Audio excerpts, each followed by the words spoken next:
Hello, good afternoon, and welcome to the Midday News on 3FM 92.7. My name is Beatrice Edu. The news is also live on Kesmi 107.1 FM and across the world at 3news.com. Coming up in the next 30 minutes.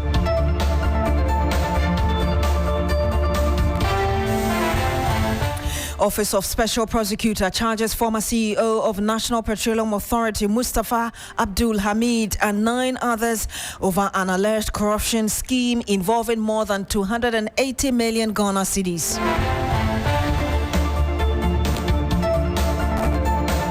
Also coming up, Citizens Coalition calls on Parliament to suspend further deliberations on the Ghana Scholarships Authority Bill 2025, currently under consideration. Much later on the program, authorities resume rescue operations for over 30 illegal miners trapped inside a collapsed mine pit at Akyem Wenchi. This afternoon, we're live in the eastern region for the very latest.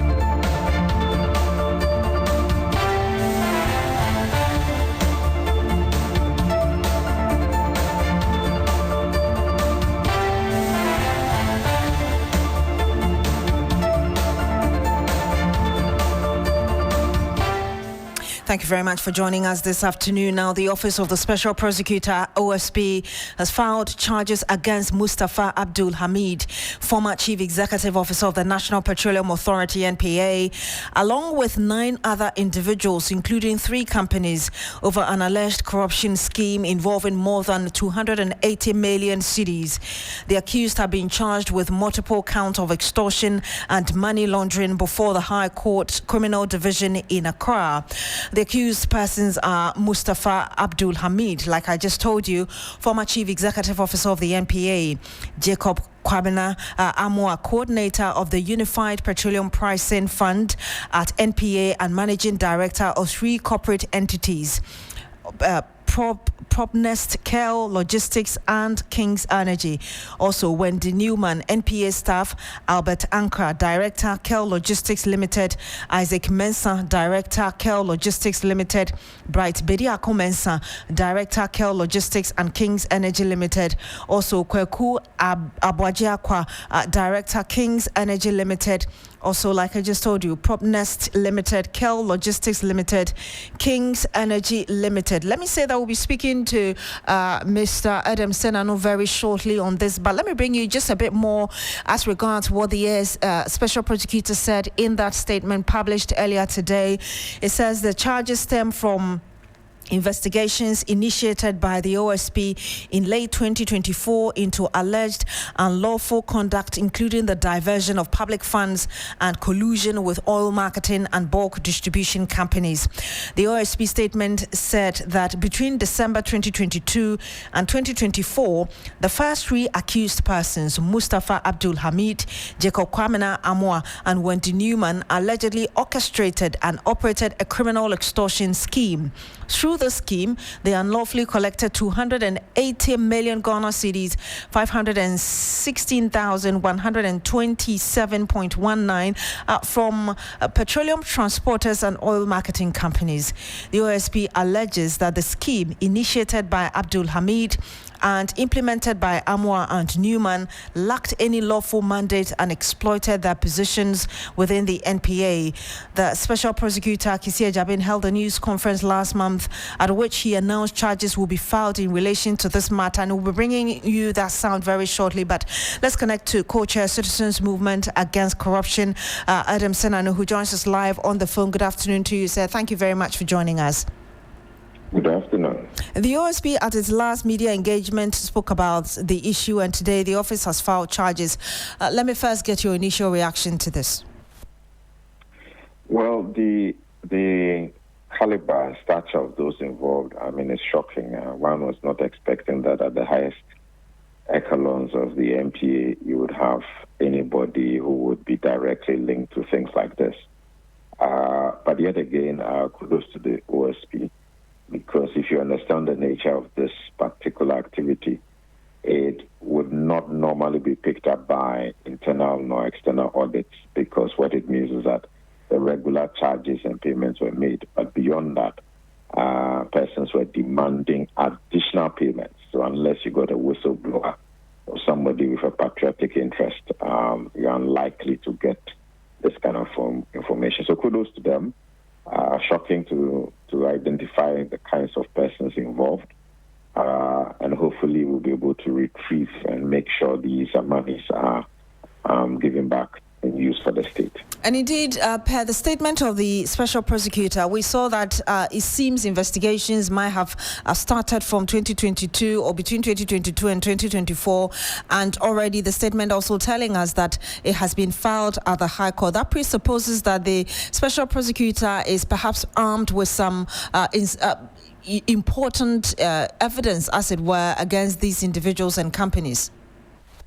Well, yes. And you'd see that they made an effort to give indicative information. For example, identifying a certain amount given to Hamid himself. I think it was 24 million or so at one point, and then indicating who was in charge of distributing other amounts in excess of 200 million on the channels. So clearly the 2-3 year investigation has been one that has been painstaking, such that at this point they feel that they are empowered enough with the kind of evidence that can secure some ruling. So kudos to them for the work being done. It's a bit disappointing when we have, and I mean, more and more it seems as if the kind of due diligence we need to do on persons appointed needs to be stronger and needs to look at a lot more of the integrity issues over a long track period. Otherwise, it just doesn't make sense that we have so many cases of our high-ranking people being engaged in these kinds of activities. Indeed, and just corroborating your point, one of the things that people have been concerned about is the lack of prosecution of persons believed to be corrupt, and even how long it takes. What are your expectations beyond what you've just mentioned?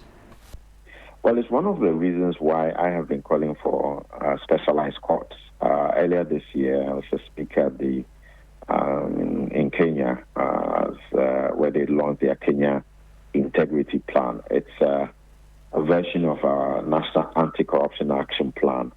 And as part of the process, they indicated to me they have 12 specialized courts where the entire value chain has been trained in how to deal and dispense on issues related to corruption. And what it means is that they don't take a case and say come back after 2 weeks or after a month. Every day that case is being run, and so that they have a time frame of within 6 months they discharge of these things. They set the standards and the precedents are high. So everybody knows that, look, in our country, corruption is dealt with on a day-to-day basis. The court cases run. It's not like you come back, you may have 5 years, 7 years, no conclusion. We need to go that way, have people trained within the anti-corruption good governance sector, within the judiciary, and ensure that we speed up the conclusion of these cases, set a very high precedent, and make it unlikely for people to think they can get away with this kind of fraud and impunity. But at least before that special court you're talking about coming, you would expect that the High Court, which has had this case filed, that would be expeditious enough to ensure that justice is brought, or the state is able to recover the monies in time. Well, definitely. And if there's a need for the court to look at how often it sits on this, these are things that I think within the framework of the administrative rules of court procedure, they should be able to look at and ensure that we dispense of these cases as soon as possible. Thank you so much, Mr. Senano, for speaking to us. Thank you. And he had there Adam Senano, his co-chair, Citizens Movement Against Corruption. I was telling you earlier that the special prosecutor held a news conference last month, at which event he announced charges will be filed in relation to this matter. Listen to exactly what he said last month. The OSP investigation has revealed that between 2022 and 2024, some high-ranking officials of NPA devised and implemented a corrupt scheme of using public office for profit through threats, intimidation, coercion, suggestions, bribery, and inordinate regulatory duress. to obtain for their personal benefit.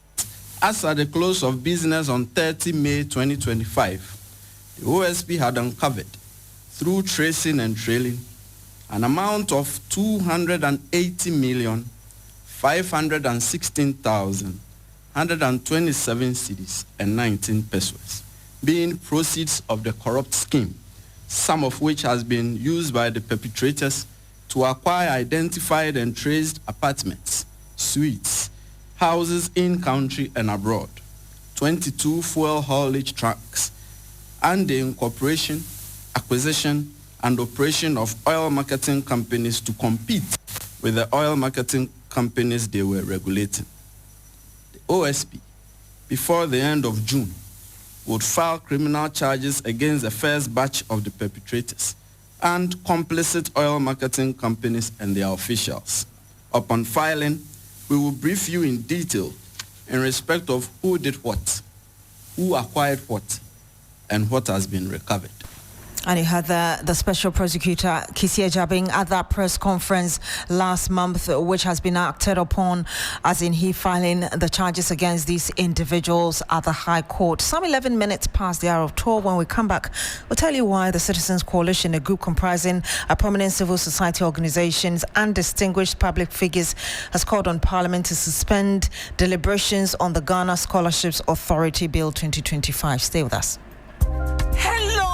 Ghana, it's a new year and Bills Microcredit is here to support your dreams. If you're not working but want to start a business, don't let money stop you. With just your Ghana card, you can get a loan to turn your ideas into reality. Already running a business? Need more capital? Or are you a salary worker looking for extra funds? Bills offers fast and easy loans with no collateral, no deposit, and no SUSI savings required. Wherever you are, whatever you need, Bills makes it happen. Call Bills Microcredit today. Call 0596-920-833 or 0302-200-390 and get started. Bills is licensed and regulated by the Bank of Ghana. Bills, financing your needs. Terms and conditions apply. Freezer, get the abba. Adama for the abba. A freezer. Adama. What's the mention? Adama, make him so, my sorry. Can you know? Over Moasia, I do for the Nobium Union and San last night. I don't know what we did was here. Adama for you from what we say.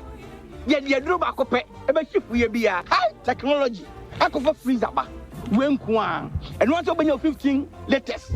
No fugum, what ya no fugum. What the bus here? If we be any of us, you, I could say, over Timono.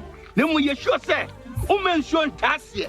Then what's enough for now? Freezer, power up a day. Freezer, Dacia, a person does so among Amoniaji. To me, what's it got? To me, but you may not do some doom. Adama, with that Adama, no queer. Adama, you can't resist. Ubenya Adama West Africa for a dream, or baby bear a tongue cry who made you. I say, Kayona Kinkai in Choya, a dream.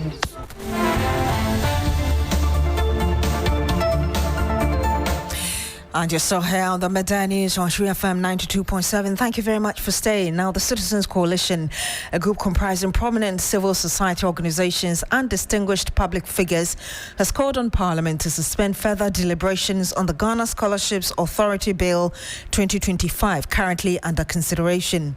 In a statement, the coalition acknowledged government efforts to reform Ghana's scholarship system, but criticized the lack of transparency and stakeholder engagement in the legislative process. They warned that the current version of the bill risks entrenching the very issues it aims to resolve, including political interference, nepotism, and opacity. The coalition appealed directly to the Speaker of Parliament to facilitate a suspension of the current legislative process and initiate national stakeholder consultations. Well, the Africa Parliamentary Network has also waded in questioning how such an important draft legislation was taken through the various stages with indecent haste and close to zero public participation. Let's speak to Kofi Asare, who is the executive Director. Okay, we'll be speaking to Kofi Asare very shortly, but let's speak to Christian Yale, our parliamentary affairs correspondent. Chris, I understand you've got some reactions on the floor. What can you tell us? Exactly. So some of the MPs, especially those who serve on the Select Committee on Education, have been responding to the concerns raised by Africa Education Watch as well as the Citizens Coalition. Basically, the likes of the Ketu North MP, Eric Edem Agbana, for instance, has taken to social media, for instance, to deny all of those assertions that the bill would rather institutionalize nepotism, cronyism, and the other mistakes or the issues that have characterized the award of scholarships in the past, for which reason this bill is being passed to institutionalize the scholarship authority to deal with some of those issues. He, for instance, is of the view that during the consideration at the committee level, Beatrice, when the bill was brought to Parliament to be passed under certificate of urgency, the House referred it back to the Joint Committee on Education as well as the Subsidiary Legislation Committee for them to consider it before they bring it back to the House. And so he is of the view that every clause of the bill has been thoroughly looked at the committee level before it was even brought to the House for it to be looked at. And so far from all of those assertions being made by the Citizen Coalition and the rest of them, he is of the view that the bill is the next step to dealing with scholarship issues and awarding deserving Ghanaian students going forward. Thank you very much, Christian Yale. And of course, we'll be getting back to you to get more reactions from Parliament on this very bill facing backlash, as it were. But let's get a quick reaction as well from the Executive Director of the Africa Parliamentary Network, Sami Obeng. Good afternoon to you, sir. Thank you so much for joining us. Good afternoon, Beatrice. Thanks for having me. Why is there so much concern about the speed with which this bill is being taken through the passage process, as it were? Well, Beatrice, first of all, it's important to establish that, a law to deal with some of the problems we've had with our scholarship situation in the past is a good thing, right? And it's important to commend government that within its first 6 months, in office, they've worked on this and have brought it to Parliament. So the executive branch have done their bit, right? But our Parliament are set up as the principal lawmaking body. And in the context of lawmaking, they must be that house that ensures that the people's voices find expression in that draft legislation that has been brought by the executive branch. And that is why public participation in the lawmaking process is extremely important. Now, think about it this way. Members of Parliament who form the Committee on Education added up with the other committee on state interest that were joined to the Committee of Education that looked at this. Without public participation, they'll be missing out on the voices and lived experiences of people who have actually faced challenges with the scholarship situation in the past. The students, the many students who are out there on scholarship who are having challenges. The many people who actually applied but they were denied for very flimsy reasons. The development partners and organizations that have usually brought some of their scholarship arrangements to the Secretariat to administer and have actually had their hands burned, the youth groups, the student associations, and what have you, would not all have their views, their thoughts, their lived experiences find expression in this law once it is passed without proper public consultation. And what has been the practice in Parliament? The practice in Parliament is that when a bill is laid in Parliament and referred to a committee, the committee must engage, citizens' engagement, advertising, that memoranda is actually requested, allowing for time for this memoranda to be looked at, factoring in some of the concerns. We've learned over the years that we've done this work as Parliamentary Network Africa, that it is through this process of public engagement that Parliament sometimes gets the lights sparked in their minds on brilliant ideas that could also be factored into the original draft that has come. If members of Parliament alone, in less than 1 week, sit within the enclaves of Parliament, decides that they know everything so far as scholarship-related matters are concerned in this country, maybe simply because they've engaged with the folks at the Scholarship Secretariat and the Ministry of Education, and for that reason they come up and want to rush through this lawmaking process.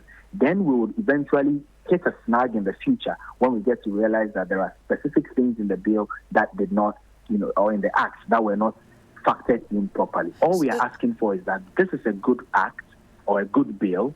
Certainly, it makes for a very important subject matter. No haste.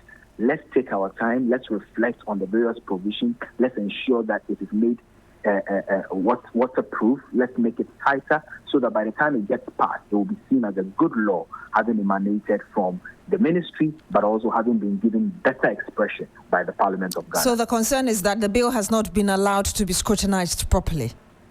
Absolutely zero, so far as we are concerned. But having made that point, though, what specific areas do you see as problematic in this bill, which is currently under consideration?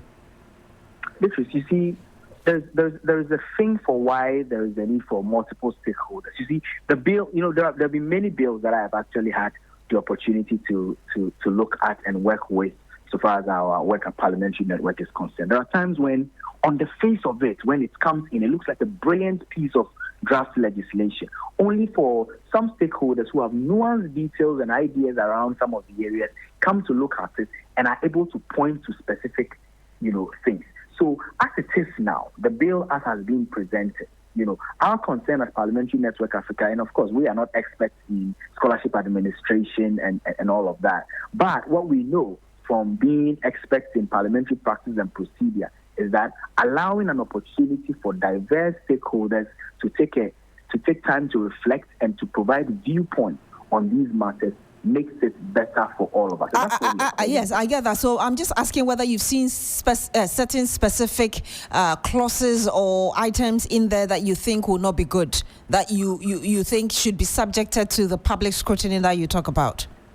What are we trying to do with the bill? We're trying to solve, a problem. Laws are usually brought in to create bills are brought into Parliament to create laws in areas where there are non-existing laws, or to also fix defects in the current system. What are the defects in the current system? It's about nepotism. It's about corruption within the space. Are the provisions in the current bill fixing these things adequately? Are they watertight? In our opinion, not necessarily. Yes, there are provisions in the current bill that actually speaks to some of these matters. Yes, there are some brilliant ideas that have been suggested by this current bill, including publishing the names of beneficiaries of scholarships on a regular basis and what have you, including some instances of not allowing people to take courses on scholarship outside of the country when those courses can be offered, here in Ghana and what have you.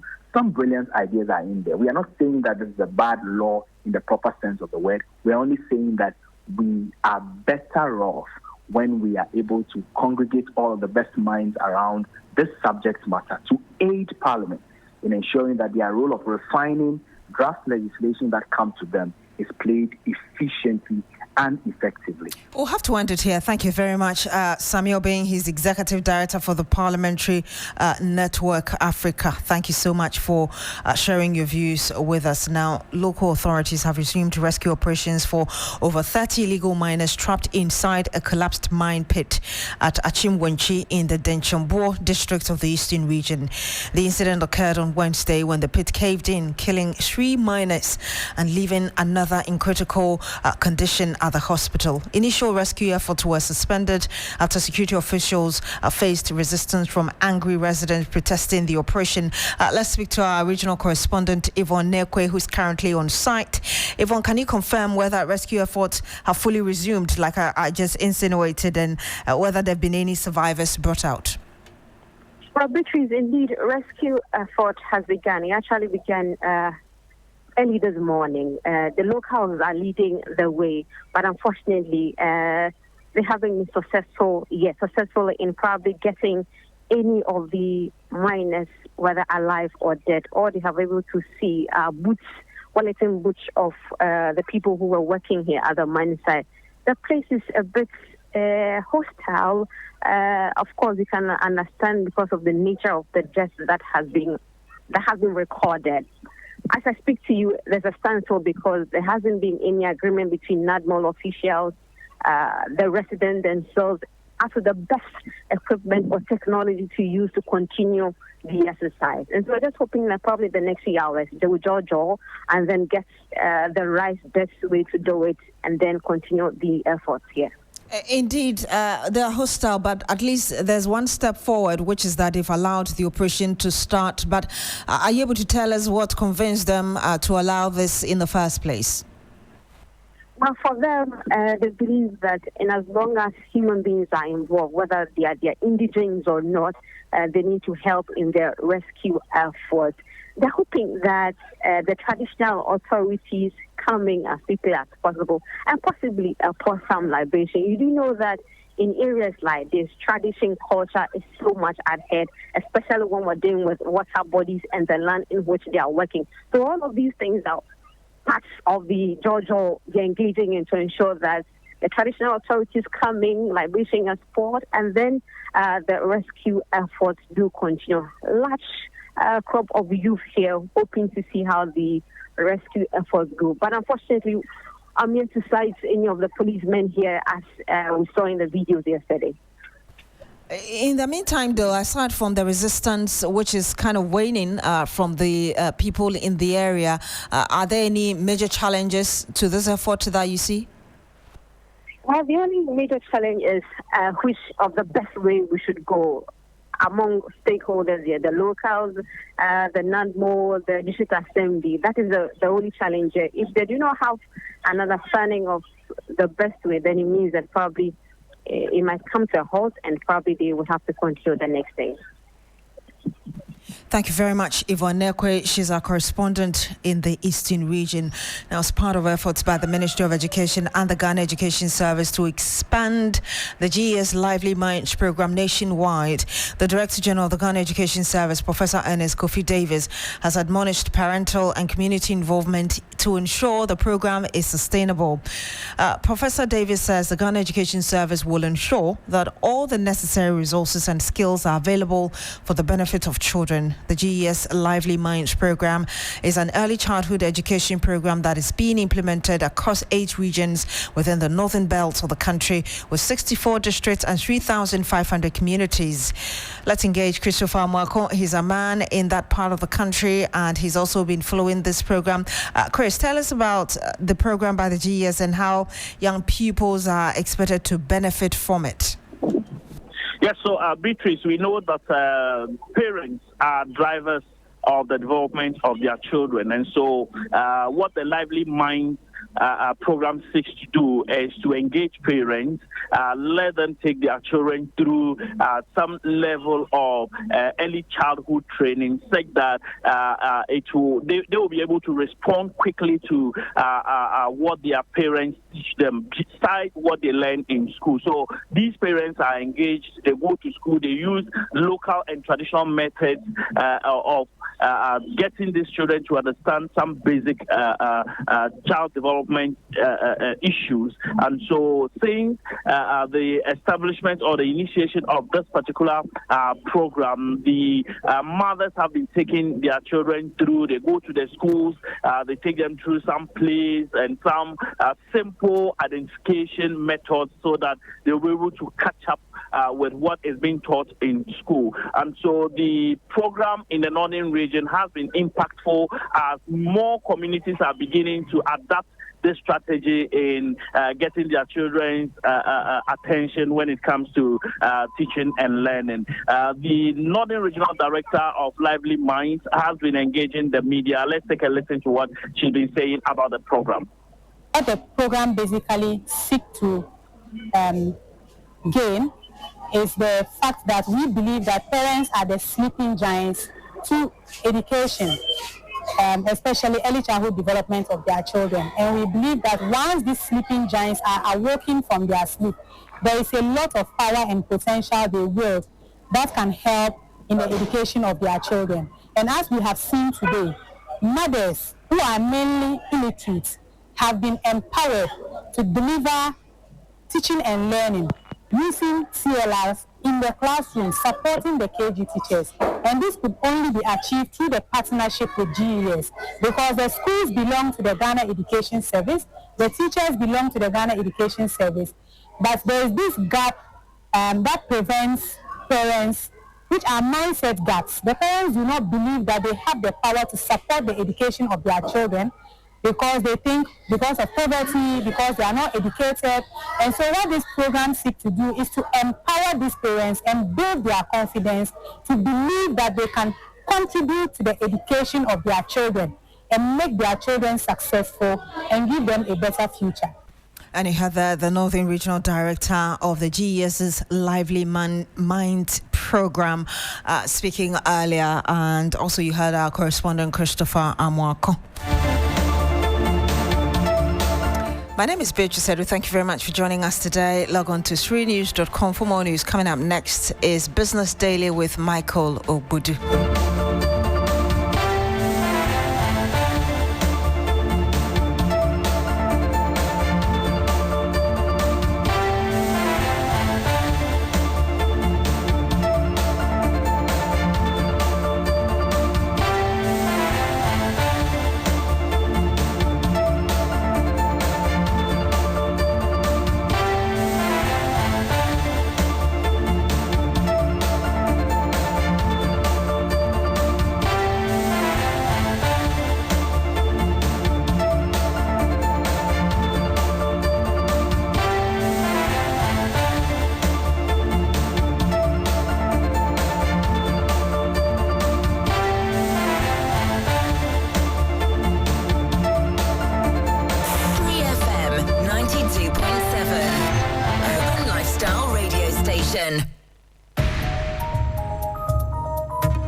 And hello there, good afternoon. Welcome to Business Daily here on 3FM 92.7 with me, Michael Obudu. Coming up, business community demands significant cuts in policy rate ahead of the Monetary Policy Committee MPC meeting.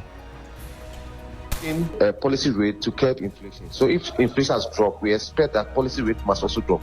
As a businessman, as a trader, at least 25% is not bad. Also, government statistician calls for data-driven initiatives in Ghana's pursuit of the United Nations Sustainable Development Goals. If we are serious about SDG 8, data must be treated as a core infrastructure, essential to the recovery, not accidental to it. Details of these and many other stories coming up shortly. Please stay tuned.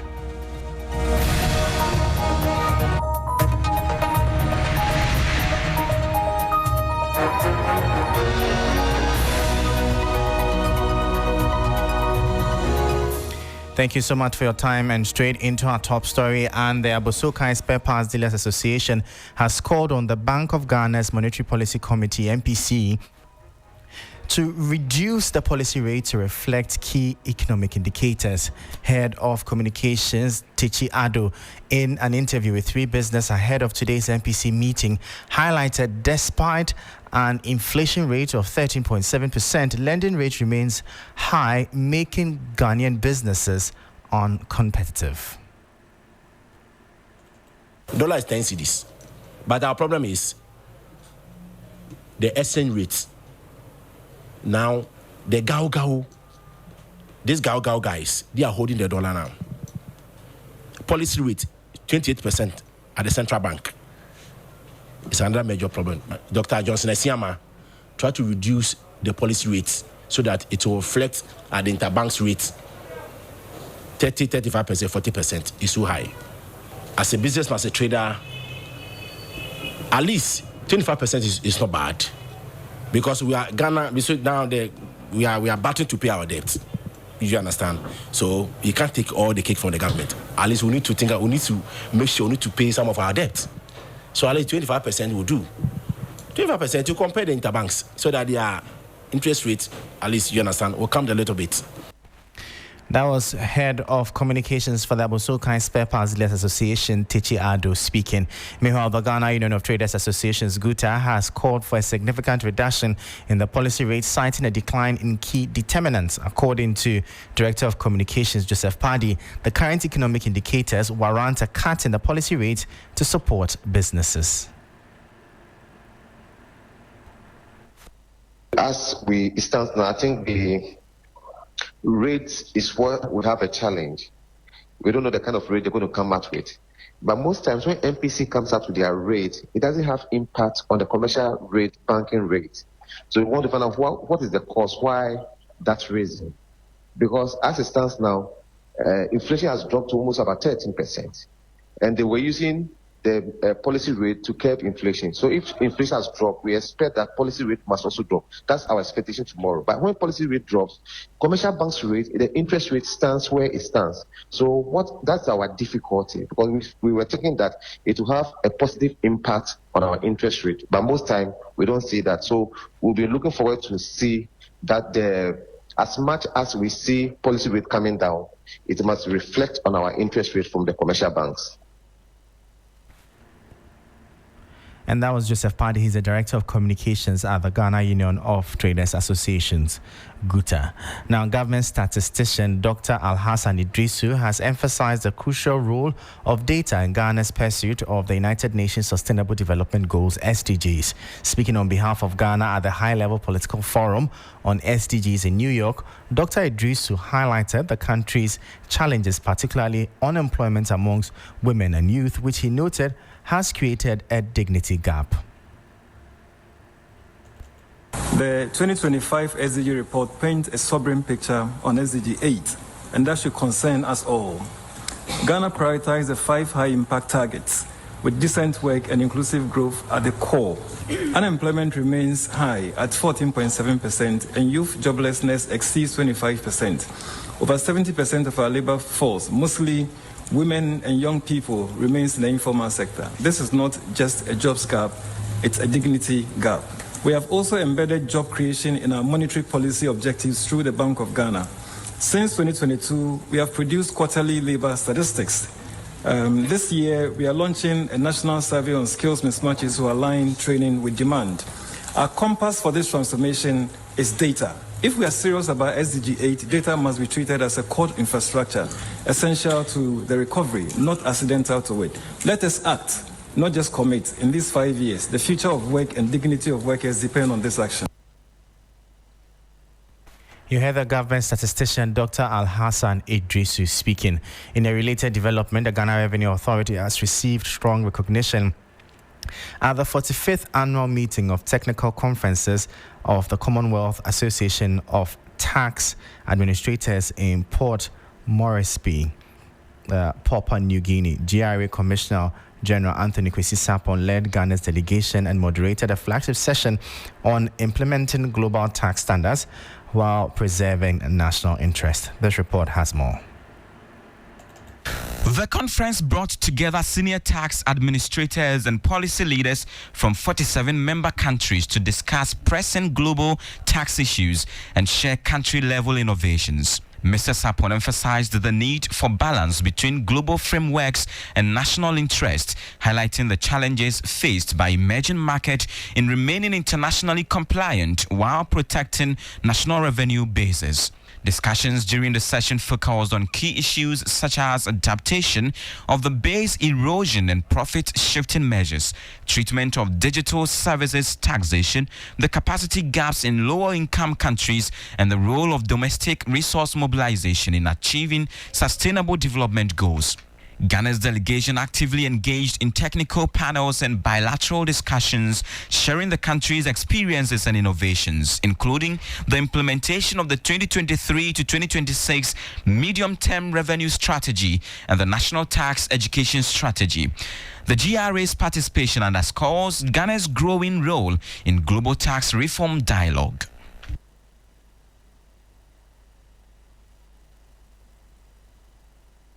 And that was a 3 Business News Desk report, bringing an end to Business Daily here on 3FM 92.7. For more business stories, please visit our website. It's 3news.com/business. And my name is Michael Obodu. Thank you for listening.